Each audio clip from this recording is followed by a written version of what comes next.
Was that you? Yeah. What I go with, yeah. Sam.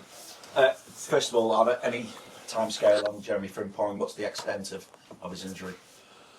I will definitely not be in the squad tomorrow, so he's out for a few weeks, but not as bad as we thought he would be out. So something positive from someone, not from something not so positive. I want to check on Ibu as well. Is he back with you? Ibu trained with us yesterday, so trains with us today, and will be in the squad tomorrow.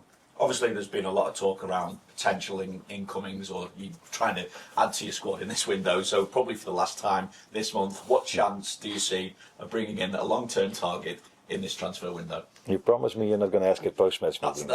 Yeah, Okay. I won't be asking that after the game. Yeah, I think you know the answer. The answer is that if we think we've addressed a player that can help us, and we think it's possible, then we would do so. But those are conversations that take place not far away from here, by the way, but not in this room. So it's looking unlikely still. Why is it looking unlikely? It's looking unlikely, is it? Okay, that's a smart way of asking it. I think I gave the answer I gave, but it's up to you if that means it's unlikely or it's likely. Yeah, well, I'm just thinking I'm going to have a very quiet day here on Monday. Okay, it could be. You want to play golf? Yeah, I'd love to, yeah. Get down to Wallasey. Looking at the game itself, though, how do you assess now the challenge you've got of finishing in the top four, and how crucial is this game to those hopes? Well, given Newcastle are just 3 points behind. Yeah, no, I think that's throughout the whole season. Every single game is crucial, but the way we've positioned ourselves now makes probably every game even more crucial. Because that's definitely what we want to achieve.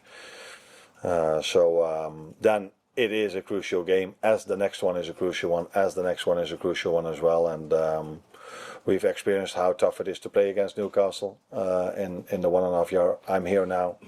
It's always been a very tough contest, very tough game for us, but for them as well. So yeah, great game to look forward to, because we both had a good result during the week. And a home game at Anfield is always something to look forward to. Excellent. Hello again. Just in terms of that result as well, good win, great performance on top of that. Does it give everyone a bit of a lift, or a bigger lift round here? Did they need a lift at the moment, given the start in the Premier League to the year? No, I prefer to win it than losing that game. So that is always helping. Every game you win helps. In the first place, because we qualified for the last 16. Second of all, because it was a good win with some good performances, players scoring goals, and that's always helpful. But we are fully aware of the fact that one win isn't enough at this club. So the next one is coming fast with Newcastle, and I think that's I'm 100% sure that game is a bigger challenge than the one we faced Wednesday. But always helpful to win, especially if we've lost in the last minute at Bournemouth, then it's always nice to have a better feeling during the week. And I know that Benny asked you a couple about players as well. I'm just wondering about Joe and Curtis. Might they be available? Yeah, Curtis is again available. He was sick, as I said, but he is available. And Joe will not be available, but that doesn't have to take much longer anymore. But he will not be available for the weekend. Thank you.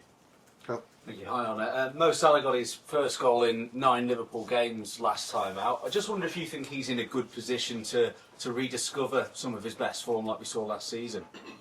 I think it's always about the team, and the team has to make sure he gets in good positions, and I think that's what we are doing more and more, not only with him but with many players. I think I've said this recently quite a lot. Our game in between boxes is good enough for our attackers to be often enough in promising positions. And we know that if this happens enough times, then our players will do what we expect of them, because they have so much quality. I think you were talking about Mo, but a great example might also be Florian, who was 3 minutes before the end against Bournemouth in exactly the same position as he was when he scored the 2-0. But in Bournemouth he decided to play a through pass. Now he went for his own chance and scored. This is how football works. Sometimes The ball hits the post, the ball hits the bar. Sometimes you make the wrong decision, sometimes the execution is not perfect. But I was really pleased and happy for Mo that he scored that goal, because I think no matter how much he has scored for this club, it's always good to be on the score sheet, as it was for Federico as well, and for Florian. That always gives a bit of confidence to the team, but also to individuals. Is it a slight problem for Mo's game when he doesn't have a natural right back behind him, as you'll be forced to do this week? Depends. I think what helps for every winger is that there are players who are making overlapping or inside runs, so that the teammates of the one that has to defend Mo are also aware of other runs, and you can isolate Mo or a winger then a little bit more in a 1v1. If that doesn't happen, then they can always double up, and that is more difficult for every winger if you are 2 versus 1 than 1v1. But I saw Wata making, who played there the last game, making a lot of inside runs and try to make once in a while an overlapping run as well. Is that different than Jeremy? Yeah, Wata doesn't have the one-on-one quality to take a player on than Jeremy has. But Wata brings other smart things to our team if he plays in a position which he did. His positioning in between the lines, because he is a former, or no, he's not a former, he is a midfielder. So every player brings something else to the team, and again, we have to make sure that no matter who's playing behind him, he gets, Mo in this situation, gets often enough in a promising position. Carl? There's been a lot of talk about your European performances compared to your Premier League performances, and how they differ in terms of certain results. Just wondering how you compare the two and how you see the differences. I know you've spoken a lot about low blocks and things like that, but the results you've had in the Champions League look on paper far better than the ones in the Premier League. Yeah, they don't look on paper better. Or they look on paper, in reality they look better as well. No, that's true. I think if you look at the top 8, there are 5 English clubs in the Champions League, so that tells you also a lot about the strength of the Premier League. I said, I think before the game, what has impacted maybe our results in the Premier League as well is the amount of games we've played with mainly the same players, so the load was constantly towards the same players, and I think we've seen that in some games we struggled with that, especially earlier on in the season. That some players need to adjust to that rhythm, and later on in the season, because we played so many games now and mainly the same players have to play, that game during the week have impacted sometimes parts of our games in the weekend. But in general, I think it's also safe to say that there's a lot more physicality in the Premier League than there is in the Champions League. I did not saw one long throw in from Karabakh or from Marseille. Set pieces are at a different level. I think our set pieces against Karabakh were, every time we got one, I was expecting us to score, because it was always a chance. So that part of the game is much more developed here in England, especially over the last season, than it is in the Champions League. But in the Champions League, we've also faced teams that in between the boxes are very good teams, and also in the boxes. But Premier League has become more of a box game. Just bring the ball in the box. Where in the Champions League, it's a bit more also play in between the boxes. That's my take on it. Can I just do a quick check on update on, we haven't heard from Alexander Isak for a while. Where's he in his rehab, and do you have a timescale on long term when he's going to be back? No, he's not even on the pitch yet. So I think it's called a walker. So he's just out of his walker. Is it called a walker? Yeah. So that tells you that he's not on the pitch yet, and I'm not expecting on the pitch today or tomorrow in terms of his recovery work. So that is going to take a while before he's back, as we knew. Against Karabakh, you had the luxury of bring on 3 young players. Can be a scenario other than that that the team is leading with several goals to give them another opportunity. And I'm really curious about Rio because he last time scored the winning goal at St James's Park. Yeah. Yeah, the Trey and Amara came in, and they've mainly come in games either in League Cup or in games where we were leading by a big margin. So for them it was a good first taste of first team football, not first but close to first taste. With Rio that is completely different in my opinion. He also comes in when we need a goal or in moments where the game hasn't been decided yet. And I think Trey showed when he came in that he comes closer and closer to a situation where I can also bring him in. He's developed really nicely in the last year. He gets closer and closer to come in moments that matter even more. And that is how things work with young players. You just make step after step after step till the manager trusts you enough to play you in difficult moments. And that has already happened for Rio. And Trey is really close to that moment. And Amara is a bit further away from that. But nice, very nice for him after his difficult start at the first team, 2 red cards, that he was mentally so strong, kept fighting, doing good in the under-21s, and now he got his reward by playing time in the first team. James?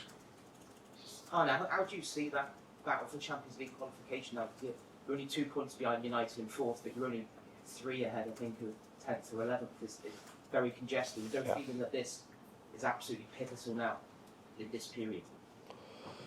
No, we already thought that every single period was pivotal. Was that the word you used? Yeah. So that hasn't changed, but it's obvious that the closer you come to the end, the less opportunities you have to make a mistake. And we are now in a position that we cannot afford a lot of mistakes anymore because we've made far too many. And with mistakes, I mean giving away goals in the last minute, don't do any justice on the performance in terms of the score. So yeah, it's clear and obvious that the closer you come to the end, and it's the same in the Champions League where you go to knockout stages, then there's not a lot of room for mistakes anymore. Just on with the deadline coming up on Monday, do you expect Harvey Elliott's situation to change at all? I think first of all it was very pleasing to see him on the pitch yesterday again. One of the promising players of England, winning I think it was the Euros. Yeah, it was the Euros in last summer for the under-21s. So to see him back on the pitch is very pleasing to see. But I think his situation is clear. He's an Aston Villa player, and at this moment of time. So that's all I can say about it. Well, just check where James Dan's and Stefan Bajcetic are. Sorry? Can you just check where James Dan's and Stefan Bajcetic are in terms of their recovery? Because I'm sure those 2 could have... Dan's our father. Those 2 could have helped you if these have been back soon. Yeah. No, Jaden, if he would have been fit, he would have definitely been in the squad. But unfortunately he isn't. And we don't expect him back today or tomorrow as well. So he's been very unlucky in his career till now. But the good thing about him is that he has a great mentality. So he's always fighting himself back after setbacks. And he has unfortunately had quite a lot. Because this would have been a great moment for him with Alexander Isak being out and the quality he has, that he could have be with us and helped us in certain moments. But unfortunately for him, but also for us, he's faced a lot of injuries in his career till now.